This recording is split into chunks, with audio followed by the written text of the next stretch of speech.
5 mots indispensables à connaître pour le TOEIC. Donc le premier c'est le nom a map qui veut dire une carte, une représentation d'un lieu ou d'une zone. Par exemple, she checked the map to find the nearest station. Elle a consulté la carte pour trouver la station la plus proche. Ensuite, on a le verbe to map qui veut dire cartographier, créer une carte. Par exemple, scientists are mapping the ocean floor.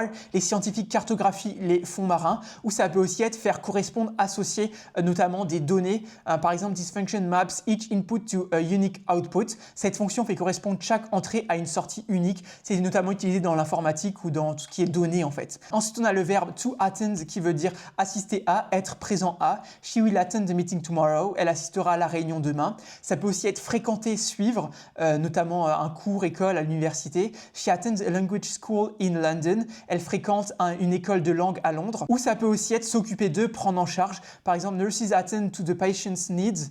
Les infirmières s'occupent des besoins du patient. Ensuite, on a le nom aspire qui veut dire la flèche. Tu sais, genre par exemple à une église, la flèche d'une église ou d'un bâtiment, la flèche du bâtiment. Par exemple, the church spire can be seen from miles away. La flèche de l'église est visible à des kilomètres. Ou ça peut aussi être une pointe, le sommet par exemple de quelque chose. Par exemple, a spire of rock rose above the valley.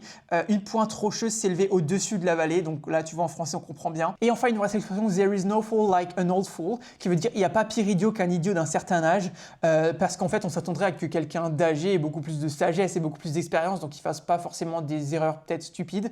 Par exemple, he fell for an obvious scam. There is no fool like an old fool. Il est tombé dans une arnaque évidente. Il n'y a pas pire idiot qu'un vieux fou. Donc voilà, c'est un peu l'expression traduite mot pour mot, mais voilà ce que ça veut dire quoi. Donc voilà, n'hésite pas à t'abonner, à liker et à partager cette vidéo avec tes potes, surtout si tu passes le TOEIC bientôt, parce qu'on fait des vidéos comme ça tous les jours. Et aussi, si jamais tu veux tout mon cours de grammaire 100% gratuitement pour le TOEIC, donc avec tous les cours de grammaire qu'il faut que tu maîtrises, mets en commentaire, je veux le cours et moi je t'envoie ça, c'est 100% gratuit. Donc voilà, hésite vraiment pas. Et sur ce, moi je te dis à demain pour une nouvelle vidéo d'entraînement pour le TOEIC. Allez, ciao!